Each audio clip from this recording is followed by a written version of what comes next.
Last class में increasing and decreasing functions में हमने पूरी तरह समझा कि क्वेश्चंस की वैरायटी कैसे होगी और हमने करना क्या है। तो अब आज वाली क्लास में जो क्वेश्चंस आएंगे वो थोड़े से आउट ऑफ द बॉक्स होंगे। अब देखो इसका मतलब क्या हुआ कि हमें थ्योरी तो समझ में आती है, हमें क्लैरिटी है कि करना क्या होता है कि f' को निकाल के उसके बारे में पता करना होता है कि f' वाली जो एक्सप्रेशन है वो कब नेगेटिव और कब पॉजिटिव है। तो अब हर बार काम वही है, पर जब क्वेश्चन अभी करेंगे तो उसी काम पे क्या क्या चैलेंज अराइज हो सकते हैं वो प्रोसेस को हैंडल करना एक्चुअली आज वाली क्लास का काम है। तो अब सोचो कि हमने एग्जैक्टली बोर्ड्स तक के लेवल का जो टास्क है वो लास्ट क्लास में करा डिस्कस, तो अब उसी काम को राइट तरीके से पुश करेंगे इन टुडेज क्लास। तो बहुत सारे क्वेश्चंस करेंगे, हर क्वेश्चन हमारी अंडरस्टैंडिंग को थोड़ा सा और पुश करेगा, तो इसलिए बहुत ध्यान से एनालाइज करना इंटरेस्टिंग काम है। पर हो सकता है उसको गिव अप करने की ना करना, देखना कैसे बना दिया क्वेश्चन, तो हमें लगेगा अरे इसमें तो कोई काम ही नहीं था। तो चलो शुरू करते हैं आज वाली क्लास लगातार क्वेश्चंस के साथ। ये सॉल्व करो, आज बीच में ऑब्जेक्टिव क्वेश्चंस भी आएंगे, ऑब्जेक्टिव भी करना, ऑप्शंस गिवन होंगी तो उनको भी सॉल्व करना। देखो हमने लास्ट क्लास में भी करे थे ऐसे क्वेश्चंस। तो चलो शुरू हो जाओ फर्स्ट क्वेश्चन से। हमें कहा गया कि प्रूव करो कि ये फंक्शन डिक्रीजिंग है इन द इंटरवल -π/3 से π/3। तो सिंपली हमने क्या करना था, इसका डेरिवेटिव निकाला, that was secant square x - 4। Simply derivative क्या बना, secant square x - 4। So this was f'(x). अब ये एक्चुअली सीकेंट स्क्वायर x - 4 में अब इसका बिहेवियर सोचो, तो अब सारी अंडरस्टैंडिंग एक्चुअली ग्राफिकल है। याद रखना, अभी धीरे धीरे सुनोगे और ये बात हमें समझ में आनी शुरू होगी। ऑब्जेक्टिव क्वेश्चंस में यही काम है, तो उसको हम लोग बाद में जाके नहीं सीखते, हमें अभी से आता होता है। ट्रिग्नोमेट्रिक इनइक्वेशन को सॉल्व करते हैं यूजिंग इट्स ग्राफ। क्या सुना, ट्रिग्नोमेट्रिक इनइक्वेशन को सॉल्व करोगे यूजिंग इट्स ग्राफ। कैसे करोगे वो इस एग्जाम्पल से अपने माइंड को और ज़्यादा क्लियर करना। तो अब यहाँ पे हमें क्या मिल गया, अगर हम चाहते हैं कि ये चीज़ पॉजिटिव हो या नेगेटिव हो, वो इसके अकॉर्डिंग होगा कि ये टर्म कैसी है। तो अब सीकेंट स्क्वायर x - 4, इसको बोल पाने के बहुत सारे तरीके थे। मान लो इसको हम लोग कन्वर्ट कर लें, सिंपली 1 + tan स्क्वायर x लिख लेते हैं। इसको सीकेंट में भी कन्वर्ट कर लेते, कॉस में भी कन्वर्ट कर लेते तो भी हो जाता। तो ये बन गया tan स्क्वायर x - 3। अब tan स्क्वायर x - 3 में ये सोचो कि tan x का ग्राफ ये tan x का ग्राफ है। tan x का आंसर π/3 पे कितना होता है, √3।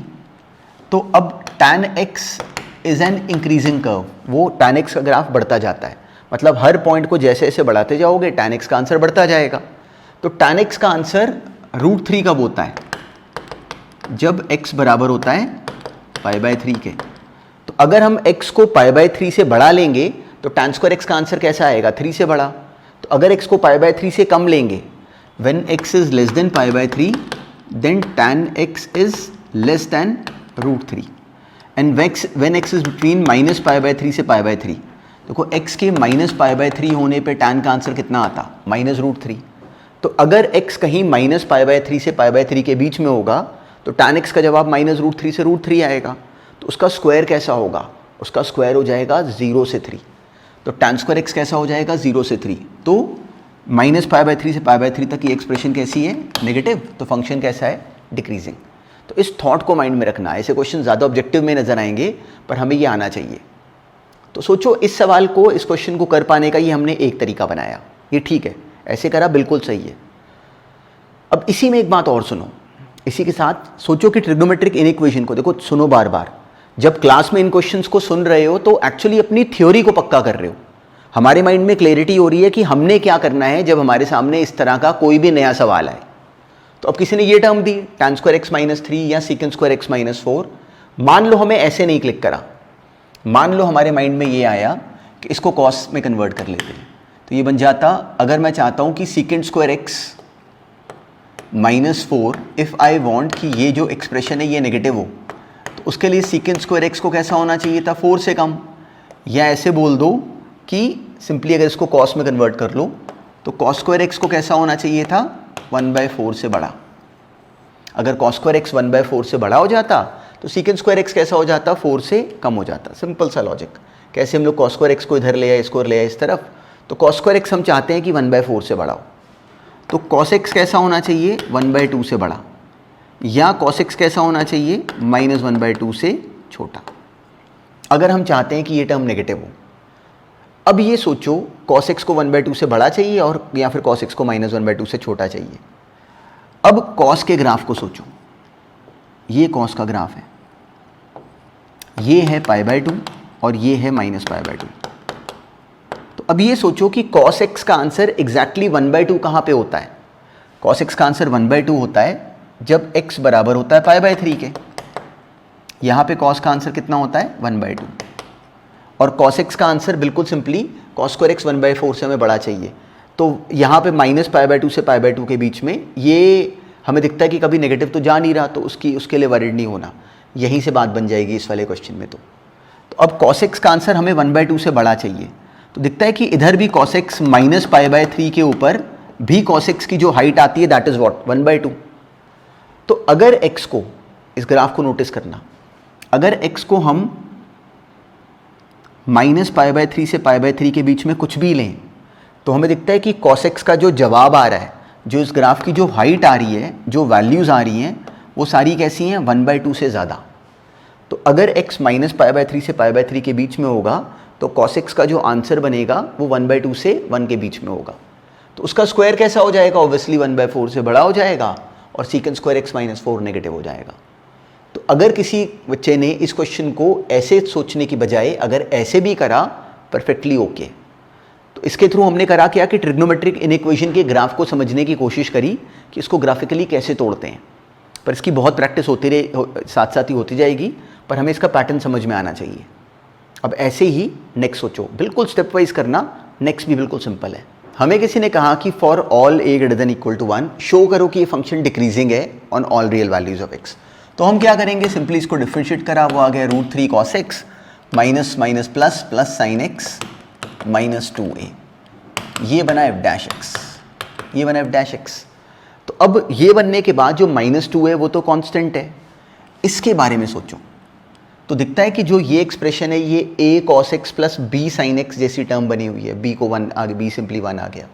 तो अब जो a cos x plus b sin x है, इसकी वैल्यू कहाँ से कहाँ तक वेरी करती है? -√a² प्लस b², 3 + 1 का रूट, -2 से लेकर 2 के बीच में। तो ये टर्म जो है इसकी वैल्यू हमेशा -2 से 2 के बीच में।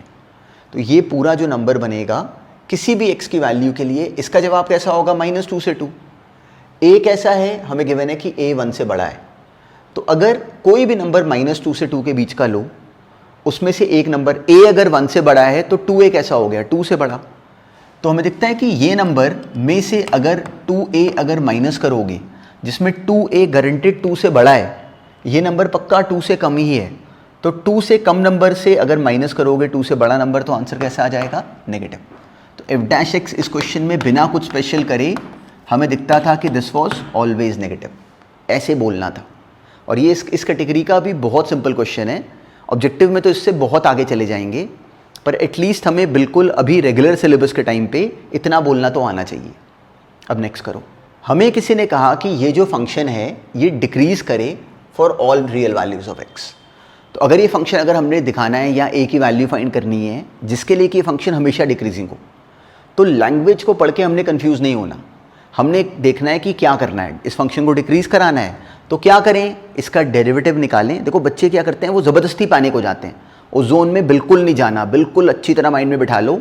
ये कॉन्फिडेंस ही एक्चुअली आगे लेके जाता है हमें। हमने क्या करा कि f' बनाया। अब हमने कहा कि अगर हमें चाहिए कि ये फंक्शन हमेशा डिक्रीजिंग हो, तो उसके लिए जो इसका डेरिवेटिव बनाया है, इससे for all values of x कैसा होना चाहिए? नेगेटिव। तो इसका मतलब इस एक्सप्रेशन को हमेशा नेगेटिव होना चाहिए। 3 कॉमन आ रहा है, उसको कॉमन ले लो। तो सिंपली इस टर्म को 3 कॉमन ले लो, तो इस टर्म को हमेशा नेगेटिव होना चाहिए फॉर एनी x। तो अब ये क्या है? क्वाड्रेटिक। तो for a quadratic expression we know that if we want कि ax² plus bx plus c हमेशा नेगेटिव हो, तो कब होता है वो? जब उसका जो a है, जो उसका कोफिशिएंट ऑफ x² है, वो नेगेटिव हो और उसका d नेगेटिव हो। तो रिकॉल करो, हमें क्वाड्रेटिक का इस ax² plus bx plus c का ग्राफ आता है। तो ये सिचुएशन कब बनती है? जब उसका a नेगेटिव हो और उसका d नेगेटिव हो। तो हमें इसका a नेगेटिव चाहिए, मतलब a + 2 हमें नेगेटिव चाहिए, और इसका discriminant which is 4a² - 4a + 2 × 3a, ये दोनों नेगेटिव चाहिए। जैसे हमने ये कंडीशन बनाई, आगे क्वेश्चन हो गया। a + 2 नेगेटिव, वहाँ से a कैसा आ गया? -2 से कम। ये क्या बनी क्वाड्रेटिक, 4 कॉमन आया उसको छोड़ दिया, A square minus 3a, A square minus simply this minus 3a square minus 6a, ये कैसा चाहिए नेगेटिव। तो उससे मिला क्या सिंपली -2a कॉमन आके a प्लस 3, इसको नेगेटिव होना चाहिए मतलब इसे पॉजिटिव होना चाहिए। तो a कैसा बना -3 से कम या 0 से ज़्यादा। तो एक आंसर कहता है -3 से कम हो या 0 से ज़्यादा हो, दूसरा आंसर क्या कहता है कि -2 से कम हो। तो हमें इन दोनों का कॉमन सॉल्यूशन चाहिए, वो क्या बना -3 से -∞ तक। ये बनी ए की रेंज जिसमें से कोई भी नंबर लिए जाने पे जो जवाब बनता वो कैसा बनता, ऑलवेज डिक्रीजिंग। अच्छा, इन्हीं सब क्वेश्चंस पे वो एक्चुअली कल को इंटीजर टाइप क्वेश्चन बना लेते हैं। वो पूछ लेते हैं कि find the maximum possible integral value of A so that this expression is always decreasing. तो हमें दिखता है ए को जब -3 से हमने कम लिया तो -3 से कम होते होते जो सबसे बड़ा इंटीग्रल वैल्यू ए की पॉसिबल थी दैट वाज -4। तो कुछ भी क्वेश्चन बना लेते हैं पर हमें सेंस बिल्कुल सही आना चाहिए, हमारा बिल्कुल हाथ एग्जैक्टली राइट तरीके से चलना चाहिए था। क्या बोला गया, फंक्शन हमेशा डिक्रीजिंग चाहिए, डेरिवेटिव बनाया उसको बोला कि नेगेटिव है, वो बना क्वाड्रेटिक हमेशा कब नेगेटिव होगी, जब उसका ए नेगेटिव उसका डी नेगेटिव, उसको हमने करा एग्जीक्यूट। उसके बाद क्वेश्चन में कोई ट्रिक नहीं थी। अच्छा अब देखो, इनमें कोई नई बात नहीं होगी, कुछ हमने नई थ्योरी तो करी नहीं, पर इसको बोलने से हेजिटेंसी होगी, वही दूर करनी है, वही सिलेबस है, वही कंपटीशन का सिलेबस है। वही लोग नहीं समझ पाते कि उनको लगता है कि हमने थ्योरी कर ली, थोड़े से सवाल कर लिए, हमारी बात बन जानी चाहिए। तो जो ट्रबल है वो बड़ी अलग है, वो हमारा बिल्कुल बिहेवियरल ट्रबल है कि हमें समझ नहीं आता सवाल देख के बिहेव कैसे करना है। तो इन क्वेश्चंस को साथ साथ करते करते वो अपने उस ट्रबल को आइडेंटिफाई करो कि मेरे से होना चाहिए, कोई ट्रिक नहीं होगी। तो उसी पॉइंट को एनालाइज करो, आगे डिस्कशन में वो साथ साथ हमें क्वेश्चंस नज़र ही आएंगे। अब नेक्स्ट करो सॉल्व।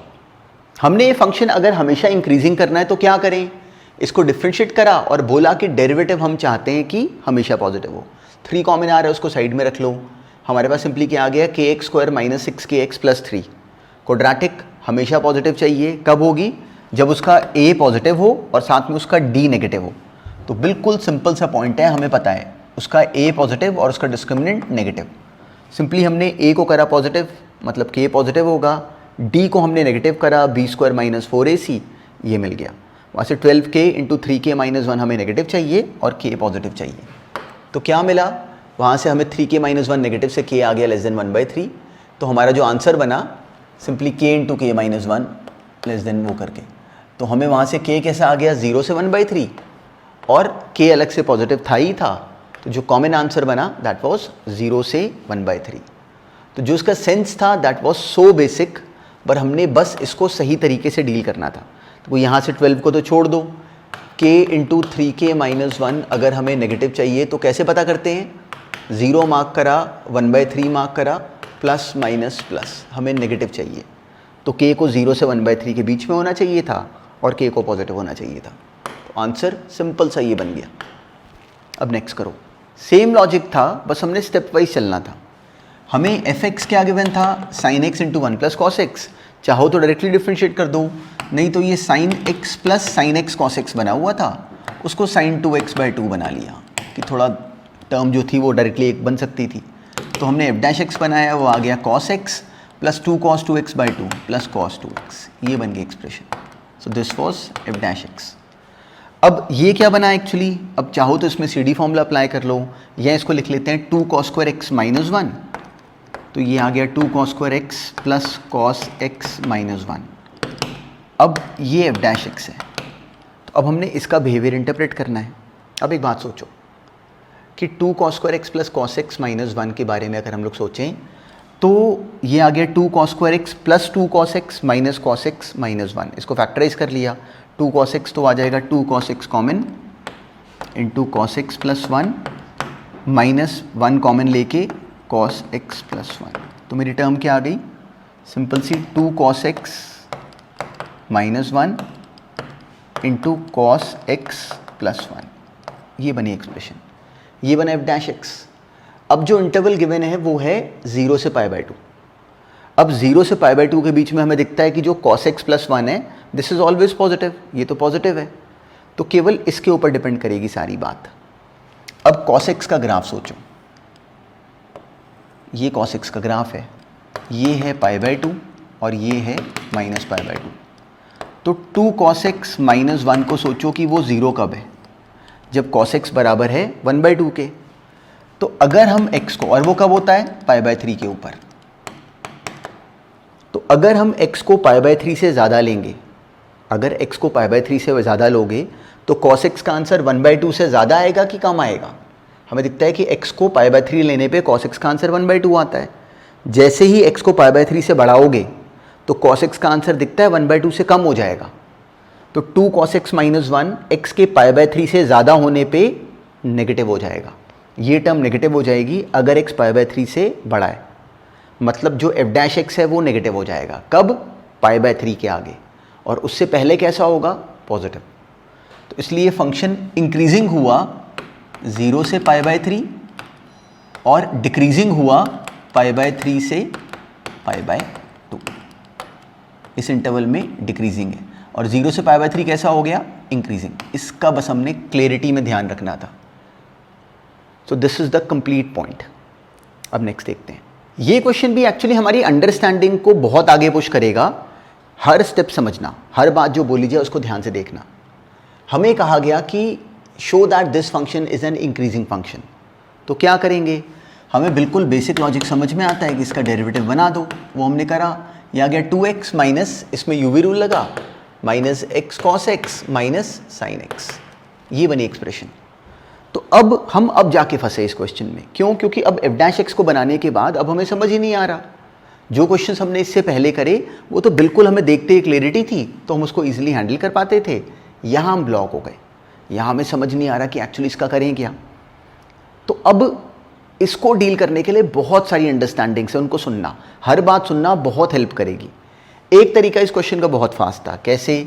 अगर मान लो मैं 2x को तोड़ लूँ x और x, तो एक x प्लस x करके तोड़ा, तो जब ये x कॉमन, एक तो x common 1 minus cos x आ गया, एक x यहाँ से बचा, प्लस अलग से उसको लिख लिया x माइनस साइन x, ये बना ली एक्सप्रेशन। हमने इसको लिख लिया x common 1 minus cos x plus x minus sine x।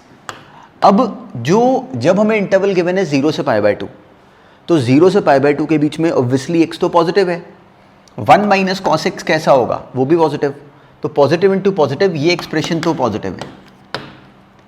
x 0 से π/2 के बीच में x जो है वो साइन x से बड़ा होता है, tan x से छोटा होता है। ये हमने कभी LMV थ्योरम के टाइम पे भी प्रूव करा। तो हमें क्लैरिटी है कि ये एक्सप्रेशन भी पॉजिटिव है। तो पॉजिटिव ये दोनों ऐड कर रहे हैं, मिला के आंसर कैसा आ गया? पॉजिटिव। तो इसलिए कंप्लीट एक्सप्रेशन कैसी थी? पॉजिटिव। तो उससे f' पॉजिटिव, तो फंक्शन कैसा आ गया? इंक्रीजिंग। एक तरीका इस क्वेश्चन को ब्रेक करने का ऐसे होता, इंटेलिजेंट रूट था, ऐसे करा, बिल्कुल सही करा। अब इसी क्वेश्चन में एक बहुत अलग अंडरस्टैंडिंग और सुनो, ये एक तरीका था। अब मान लो हमें ऐसे नहीं करा क्लिक, अगर हम लोगों ने ऐसे कर दिया, बिल्कुल ठीक है। तो अब एक बहुत अलग अंडरस्टैंडिंग सुनना, वो हमें बहुत हेल्प करेगी इसके बाद भी। ये f' है। f' में हम ब्लॉक क्यों हुए? क्योंकि हम ये पता नहीं कर पा रहे कि 0 से π/2 तक जो ये एक्सप्रेशन है इसका बिहेवियर कैसा है, मैं ये पता नहीं कर पा रहा। तो मैं क्या करूं? तो इस एक्सप्रेशन का बिहेवियर नेगेटिव है कि पॉजिटिव है, मुझे उससे मतलब है, and I am not able to identify कि in the given interval whether this expression is negative और पॉजिटिव। तो व्हाट टू डू? तो just to understand the behaviour of this expression in the given interval, क्या करें कि मान लो इस expression को फिर से डिफ्रेंशिएट कर दें। फिर से कर दिया डिफ्रेंशिएट। क्यों करा वो सुनते हैं अभी बहुत ध्यान से, बहुत इंटरेस्टिंग बात है। 2 माइनस एक्स कॉस एक्स का डेरिवेटिव क्या बन गया? वो आ गया प्लस एक्स साइन एक्स, और आगे कॉस अकेला बचा माइनस कॉस एक्स, और माइनस साइन एक्स का आगे एक और माइनस कॉस एक्स। ये बन गया expression. Simply minus x cos x को हमने यूवी रूल से कर दिया, वो क्या बन गया? Simply plus x sine x, और आगे minus cos x, sine x का आ गया माइनस कॉस एक्स। तो अब ये सिंपल है, 2 माइनस 2 कॉस एक्स, वो आ गया 2 times 1 minus cos x plus x sine x. ये बना इस टर्म का डेरिवेटिव। पर ये क्यों करा फाइंड? ये जब इसका डेरिवेटिव बनाया तो ये टर्म कैसी है? Positive. 1 minus cos x directly positive होगा, 0 से π/2 के बीच में x भी पॉजिटिव और साइन x भी पॉजिटिव, तो ये टर्म भी पॉजिटिव। तो उससे हमें ये क्लैरिटी हो गई कि जो f' का जो डेरिवेटिव है, f' का जो डेरिवेटिव है, मतलब जो f" है वो हमेशा पॉजिटिव है। पर उसका हमने क्या करना, उससे क्या मिला, एफ डैश एक्स का डेरिवेटिव अगर हमेशा पॉजिटिव आया तो उससे हमें ये पता चल गया कि जो एफ डैश एक्स है, बहुत ध्यान से सुनना, अब जो एफ डैश एक्स है वो एक इंक्रीजिंग फंक्शन है। बहुत ध्यान से सुनना, बहुत काम की बात है। कल को जब ढंग के क्वेश्चन देखोगे तो सारी गेम, सारी अंडरस्टैंडिंग है ही यही जो लोगों को समझ नहीं आ पाती। तो जब हमने इसका डायरेक्टली हम आइडेंटिफाई अगर मान लो ना कर पाते तो हम इसको फर्दर समझने के लिए इसको डिफ्रेंशिएट करा। इसका डेरिवेटिव आ गया बाई चांस हमेशा पॉजिटिव, तो इसका डेरिवेटिव अगर पॉजिटिव है मतलब ये जो फंक्शन है ये हमेशा इंक्रीजिंग है। पर एक बच्चे को भी ये सोचना चाहिए था कि इसका इंक्रीज डिक्रीज थोड़ी हमने निकालना है, हमें तो इसका साइन जज करना है बिटवीन 0 से π/2। पर चलो ये फंक्शन कैसा आ गया, इंक्रीजिंग। अब इस फंक्शन एफ डैश की वैल्यू 0 पे निकालो, एफ डैश का आंसर, इस फंक्शन का आंसर 0 पे निकालो, तो 0 - 0 - 0 वो आ रहा है 0। अब बात बनी, एफ डैश एक ऐसे का फंक्शन आया जो कि 0 पे 0 है और उसके बाद इंक्रीजिंग है। तो कोई फंक्शन का आंसर अगर एफ डैश एक्स का आंसर अगर 0 पे 0 आ रहा है और उसके बाद अगर वो इंक्रीज कर रहा है तो हमेशा कैसा होगा, पॉजिटिव। ये है सारी अंडरस्टैंडिंग। एक फंक्शन को सोचो कि अगर 0 पे उसका आंसर 0 है, उसके बाद वो इंक्रीज करता जा रहा है, तो आंसर उसका कैसा आएगा, पॉजिटिव। तो इसलिए therefore because F dash x is 0 at 0 and after that it is increasing, hence F dash x in the interval 0 से π/2 इज पॉजिटिव। ये है जो बहुत इंटरेस्टिंग अंडरस्टैंडिंग हमने अब नए लेवल पे सीखी। तो हमने कभी अब से पहले ऐसे का क्वेश्चन नहीं देखा होता, विच इज़ परफेक्टली ओके। कोई सोचो, अब हर क्वेश्चन एक्चुअली क्या कर रहा है कि हमारे होराइजन को थोड़ा सा और ब्रॉड कर रहा है। इंक्रीजिंग डिक्रीजिंग फंक्शंस तो पहले दिन पहले 10 मिनट में ख़त्म था। तो उसके बाद what we are trying to understand कि how to tackle any question. तो ये सब हमारे होराइजन को ब्रॉड करने की, अच्छा ऐसे भी तो बोल सकते हैं। तो ये बहुत काम की बात है, बहुत काम की बात है। बहुत अच्छे क्वेश्चंस का बेसिस ही यही होता है, तो लोग उसको डील नहीं कर पाते। तो इस बात को समझना, इस बात को समझना कि इसको कैसे करा। इस पे अल्टीमेटली ऑब्जेक्टिव में तो बहुत अच्छे अच्छे क्वेश्चंस करेंगे, पर अभी इसका सेंस राइट बनाओ और एग्जैक्टली देखना कि क्या बोला। एक रूट वो सिंपल था, सेकेंड रूट जैसे करा ये भी सिंपल है, पर हमने अब क्या करा कि एफ डैश को निकाल के उसका बिहेवियर जज करा। तो चलो अब इसी बात को यूज़ करता एक क्वेश्चन और कर दो, वो भी इसी तरह का ही है और वो भी सिंपल है, पर उसमें अब थोड़ा सा इंटेलिजेंटली उसको डील करना। अब ये करो सॉल्व, सेम तरह का था, अब बस इंटरवल हमें गिवन था 0 से π/2। तो अब इस बात को सही तरीके से डील करना था कि करें क्या। तो हमने क्या करा कि सिंपली हमने एफ डैश एक्स निकाला। ये क्वेश्चन एक्चुअली कभी IIT में एज एन ऑब्जेक्टिव क्वेश्चन आया हुआ है, पर देखना कि पैटर्न कैसे का था। हमने एफ डैश एक्स निकाला, वो आ गया x cos x minus sine x whole divided by x square. ये बनी एक्सप्रेशन। तो एक तरीका तो था बहुत फास्ट तरीका क्या था कि अगर मान लो इसमें से cos x हम कॉमन ले लें ऊपर से, ये आ गया x minus tan x upon x square. तो इसमें से cos x कॉमन लेते ही ये टर्म बन गई। अगर ऐसे करा बिल्कुल ठीक है, बिल्कुल ठीक है, क्वेश्चन हमने करना और बिल्कुल राइट लॉजिक से। अब 0 से π/2 के बीच में हमें क्लैरिटी है कि जो x माइनस टैन एक्स होता है दैट इज़ नेगेटिव। 0 से π/2 के बीच में टैन एक्स बड़ा और x छोटा, तो टर्म कैसी आ गई, नेगेटिव। तो पॉजिटिव ये और ये नेगेटिव, तो आंसर कैसा आ गया, नेगेटिव।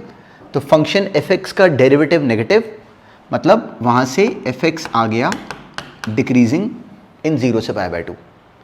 एक तरीका तो ये था, पर मान लो कि अगर ये ऐसे ना क्लिक करता, तो हम क्या करते कि अब इसको देखते। बहुत काम की बात है, यही इसी रीज़न से ये क्वेश्चन की डिस्कशन कर रहे हैं। अगर मान लो ये ऐसे नहीं क्लिक करा, तो हमने क्या करा कि अब इस न्यूमरेटर को देखा। देखो इसको डिफ्रेंशिएट नहीं करा क्योंकि हमें अब इसका साइन चाहिए। तो इसमें एक्स स्क्वायर तो पॉजिटिव है, तो उसको हम क्यों डिस्टर्ब करें। इसको देखते हैं, ये क्या है, x cos x minus sine x. तो हमने इसका नाम रखा hx और h डैश x निकाला, वो आ गया minus x sine x plus cos x minus cos x, वो कैंसिल होके अकेला माइनस एक्स साइन एक्स आ गया इसका डेरिवेटिव। और 0 से π/2 के बीच में x positive sine x positive, बाहर नेगेटिव, तो आंसर आ गया नेगेटिव। मतलब h डैश x नेगेटिव आ गया, मतलब जो hx है एच एक्स डिक्रीजिंग आ गया, एच एक्स डिक्रीजिंग आ गया, पर हमने क्या एच एक्स का इंक्रीज डिक्रीज निकालना था? तो नहीं, हमें क्या मतलब था एच एक्स इंक्रीज करे कि डिक्रीज करे, हमें तो एफ डैश एक्स का साइन चाहिए। तो एच एक्स डिक्रीजिंग फंक्शन आया, हमने एच का आंसर बिल्कुल शुरू में निकाला 0 पे कि बिल्कुल स्टार्टिंग में एच का जवाब कितना है, तो एच ऑफ 0 आ रहा है 0। उसके बाद एच एक्स कैसा है? डिक्रीजिंग। तो कोई सोचो कोई वैल्यू 0 पे 0 है, उसके बाद वो डिक्रीज करे तो कैसी हो जाएगी? नेगेटिव। तो देयरफॉर एच एक्स इज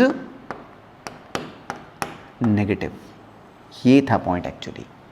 तो वहाँ से एच एक्स नेगेटिव आता, एच एक्स नेगेटिव नीचे पॉजिटिव, तो आंसर आ जाता नेगेटिव। तो ये सेंस है।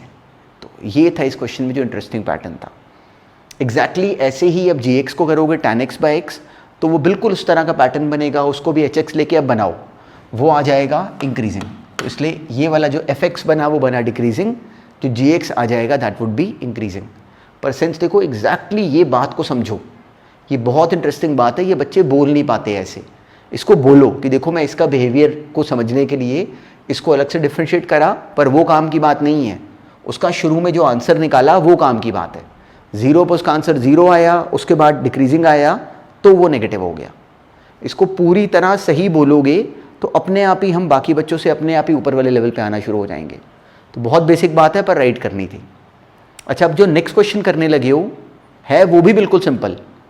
टर्म देख के कंफ्यूज ना होना, सिंपल सी बात है, उसको कोशिश करना कि अपने आप तोड़ पाओ, उसके लॉजिक को अपने आप ब्रेक कर पाओ। अब ये करो, हमें कहा गया कि इस फंक्शन का इंटरवल्स ऑफ इंक्रीज और डिक्रीज बता दो। तो हमने क्या करना, सिंपली हमने करा फाई डैश एक्स को, इसको हमने करा डिफ्रेंशिएट। तो फाई डैश एक्स क्या बन जाता, वह जाता F dash of x minus F dash of 2a minus x. बिल्कुल सिंपल सा पॉइंट। तो अब ये यहाँ तक आने के बाद यहाँ एक क्वेश्चन ब्लॉक हो जाता। हमें गिवन है कि जो एफ डबल डैश एक्स है वो सिंपली 0 से a तक हमें कैसा गिवन है कि हमेशा पॉजिटिव है। 0 से 2a एक्चुअली 0 से 2a F double dash x हमें गिवन है कि हमेशा पॉजिटिव है। तो अब 0 से 2a तक एफ डबल डैश एक्स अगर हमेशा पॉजिटिव है तो अब हम क्या करें इसका, इसको बहुत ध्यान से एनालाइज करना। और बहुत इंटरेस्टिंग पॉइंट था। अगर हम चाहते हैं कि जो फाई डैश एक्स है वो, अगर हम चाहते हैं कि फाई एक्स इंक्रीजिंग हो तो फाई डैश एक्स को कैसा होना चाहिए, पॉजिटिव। अब फाई डैश एक्स के पॉजिटिव होने के लिए ये टर्म को पॉजिटिव होना चाहिए। तो अब ये टर्म पॉजिटिव कब होगी, जब ये बड़ा नंबर होगा और ये छोटा नंबर होगा। बड़ा माइनस छोटा करोगे तो आंसर कैसा आएगा, पॉजिटिव। तो इफ़ आई वांट कि ये बड़ा नंबर हो और ये छोटा नंबर हो, बहुत ध्यान से सुनना अब ये बात। तो फाई डबल जो एफ डबल डैश एक्स है वो हमें गिवन है कि पॉजिटिव है। एफ डबल डैश एक्स का पॉजिटिव होना हमें क्या बताता है, एफ डबल डैश एक्स का पॉजिटिव होना हमें बताता है कि जो एफ डैश एक्स है वो इंक्रीजिंग फंक्शन है। तो अगर F dash x increasing function है, इसका मतलब एफ डैश एक्स का छोटे पॉइंट पे छोटा आंसर आएगा, बड़े पॉइंट पे बड़ा आंसर आएगा। सिंपल सा लॉजिक। एफ डैश एक्स का छोटे पॉइंट पे छोटा आंसर आएगा, बड़े पॉइंट पे बड़ा आंसर आएगा। क्यों, हमें बताया गया कि एफ डैश एक्स एक इंक्रीजिंग फंक्शन है। तो इफ़ आई वांट कि ये बड़ा हो और ये छोटा हो, एफ डैश ऑफ एक्स का आंसर बड़ा है, f dash of 2a minus x का आंसर छोटा है, तो ऐसा होने के लिए x को 2a माइनस एक्स से बड़ा होना चाहिए। x को बड़ा होना चाहिए as compare to 2a minus x. तो वहाँ से क्या मिल गया कि 2x आ गया 2a से बड़ा, x आ गया a से बड़ा। तो अगर x a से बड़ा होगा तो फाई डैश एक्स कैसा होगा, पॉजिटिव। बिल्कुल सिमिलरली अगर x a से छोटा होगा तो फाई डैश एक्स कैसा होगा, नेगेटिव। इसका मतलब ये फंक्शन इंक्रीजिंग था a के आगे और डिक्रीजिंग था a से पहले। तो हमारा इंटरवल क्या बना, a के आगे ये इंक्रीजिंग है, a के आगे, तो ये इंक्रीजिंग था a के आगे और डिक्रीजिंग था सिंपली उससे पहले। तो ये a से पहले कैसा हो गया, डिक्रीजिंग। जो उसका जो राइट इंटरवल बना वो इस क्वेश्चन में जो टर्म है उसके अकॉर्डिंग यहाँ पे टर्म जो है वो सही नहीं लिखी हुई, पर जिसका जो सही आंसर बना decreases in the interval a से 0 से a, ये बना ऑप्शन। तो उसका जो करेक्ट ऑप्शन बना वो बना 0 से a ये डिक्रीज़ करेगा और उसके बाद फिर a से 2a ये इंक्रीज़ करेगा। क्यों करेगा, क्योंकि a से 2a के बीच में ये नंबर बड़ा है और ये छोटा है। क्यों बड़ा है, क्योंकि इसके अंदर वाली वैल्यू बड़ी है, इसके अंदर वाली वैल्यू छोटी है अगर x a से बड़ा है। तो बिल्कुल इसको हमने एग्जैक्टली ऐसे सिस्टमैटिकली बोलना था, पर नोटिस करो कि पूरी तरह कंसेप्चुअल क्वेश्चन है। डायरेक्टली हो सकता है हमें स्कूल के एग्ज़ाम में, बोर्ड में ये ना डालें, पर हमारी अंडरस्टैंडिंग एग्जैक्टली इस लेवल तक तो होनी चाहिए। अब नेक्स्ट देखते हैं। बिल्कुल स्ट्रेट फॉरवर्ड क्वेश्चन था। हमें एफ एक्स गिवन है x into under root of 4x minus x square, कोई मर्जी टर्म गिवन होती, हमने क्या करना है, एफ डैश एक्स बनाया। एफ डैश एक्स बनाया, आपकी यार कोई ट्रिक नहीं थी, बस सिंपली उसका एलसीएम लेके हम यहाँ तक पहुँच गए। तो एक्स कॉमन, तो अगर हम चाहते हैं कि एफ डैश एक्स पॉजिटिव हो तो हमें क्लियरिटी है कि इसका डिनोमिनेटर तो पॉजिटिव है, तो सारी बात रह गई इस x into 3a minus x के ऊपर। तो अगर हम चाहते हैं कि x into 3a minus x अगर पॉजिटिव हो तो हमें क्लियरिटी है कि ऐसा होने के लिए x into x minus 3a को नेगेटिव होना चाहिए था। तो वहाँ से एक्चुअली तो x कैसा आ गया, 0 से 3a, मतलब 0 से लेके 3a तक ये जो फंक्शन होगा वो पॉजिटिव होगा, उसका जो डेरिवेटिव होगा वो पॉजिटिव होगा। पर अब इसमें हमने इस बात का ध्यान रखना था कि जो वैल्यू हम लें वो एक्चुअली डोमेन के अंदर ही आए। तो अब इस केस में जो 4x माइनस एक्स स्क्वायर है, इसमें भी एक्चुअली काम की बात थी। अगर इस स्क्वायर रूट के अंदर वाली टर्म को देखो तो हमें दिखता है कि ये term actually simply 4ax minus x square को भी पॉजिटिव होना चाहिए। क्यों? क्योंकि वो स्क्वायर रूट के अंदर है, मतलब एक्स स्क्वायर माइनस 4ax को नेगेटिव होना चाहिए, मतलब x को 0 से 4a के बीच में होना चाहिए। तो जो हमारा परफेक्ट आंसर बनता वो क्या बनता कि जो 0 से लेके 4a तक ये फंक्शन बस एग्जिस्ट करेगा, इसका डोमेन क्या था, बस 0 से लेके 4a। तो हमारा सही जवाब क्या बनता कि 0 से 3a तक ये इंक्रीजिंग है, 3a से 4a तक ये डिक्रीजिंग है। क्या आंसर बनता, 0 से 3a तक ये इंक्रीजिंग आता और 3a से 4a तक ये डिक्रीजिंग आता। तो हमें क्लैरिटी है कि ये माइनस इन्फिनिटी से 0 डिक्रीजिंग नहीं होता। क्यों? क्योंकि उस इंटरवल में इस फंक्शन का डोमेन ही एग्जिस्ट नहीं करता। तो इसलिए जो हमारा सही आंसर बना वो बना डी। और क्यों बना डी? क्योंकि इस क्वेश्चन में जो मिस्टेक थी वो बहुत इंटरेस्टिंग थी। हमें दिखता है कि हमारा फाइनल आंसर बना 0 से 3a तक ये फंक्शन इंक्रीजिंग है और फिर 3a से 4a ये फंक्शन डिक्रीजिंग है। कैसे एफ डैश एक्स निकाला, वो पॉजिटिव कहाँ पे आ रहा है, 0 से 3a, पर ये फंक्शन एग्जिस्ट ही केवल 0 से 4a के बीच में कर सकता था। तो अगर हम मिस करते तो ये मिस करते, क्या मिस करते, डोमेन। तो otherwise the logic was very straight forward. अब ऐसे ही नेक्स्ट करो। कोई स्किल नहीं था, बस हमने बिल्कुल बेसिक बात को सही तरीके से अप्लाई करना था। हमें कहा गया कि ये फंक्शन हमेशा इंक्रीजिंग हो, तो क्या होना चाहिए, इसके डेरिवेटिव को हमेशा पॉजिटिव होना चाहिए। तो हमने डेरिवेटिव से पहले अगर मान लो सिंपली इसको e की पावर माइनस एक्स को 1 अपॉन ई की पावर एक्स करके टर्म को ये बना लिया, नहीं भी बनाया तो भी हो जाता, सेम बात थी। हमने सिंपली इसमें n/d अप्लाई करा, n/d अप्लाई करके हम यहाँ तक ले आए सवाल को। तो उसका डिनोमिनेटर हमेशा पॉजिटिव, e की पावर 2x हमेशा पॉजिटिव होता है। तो इस टर्म के पॉजिटिव होने के लिए हमें दिखता था कि बस इस ad माइनस bc को हमेशा पॉजिटिव होना चाहिए।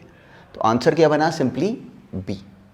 तो it was again a very straight forward question, बस हमने इसको सही तरीके से डील करना था। अब नेक्स्ट करो। अब आज वाली क्लास में हमने सेम टास्क को इंक्रीजिंग एंड डिक्रीजिंग फंक्शंस में थोड़े से बेटर लेवल के क्वेश्चंस करे, पर जो आज भी जो लॉजिक बनाए वो सब बहुत काम के हैं। वो कहीं भी अगर उस पर ब्लॉक होते तो उसको फिर से नोटिस करो, उसको फिर से जाके सुनो कि क्या बोला गया। स्पेशली वो जो question x square minus x sine x वाला करा, वो सब हमारी अंडरस्टैंडिंग को बिल्कुल एक्चुअली नेक्स्ट लेवल पे लेके जाएंगे। बहुत काम की बात है, पर अभी ये मत सोचना कि अगर अभी कर लिया तो बस वो हमें इसके बाद कभी इस तरह के क्वेश्चंस नहीं दिखेंगे। हमने कितनी ही ज़्यादा वैरायटी अभी आगे से आगे जब ऑब्जेक्टिव में क्वेश्चंस करोगे तो यही सारी बातें हमें काम आएंगी और यही हमारे लॉजिक को एक्चुअली फर्दर एनहांस करेंगी। तो चलो, जो आज भी क्वेश्चंस करे उनको तो ज़रूर एक्चुअली फिर से रिवाइज करना, तो हमारी अंडरस्टैंडिंग को बहुत ज़्यादा आगे बढ़ाएंगे।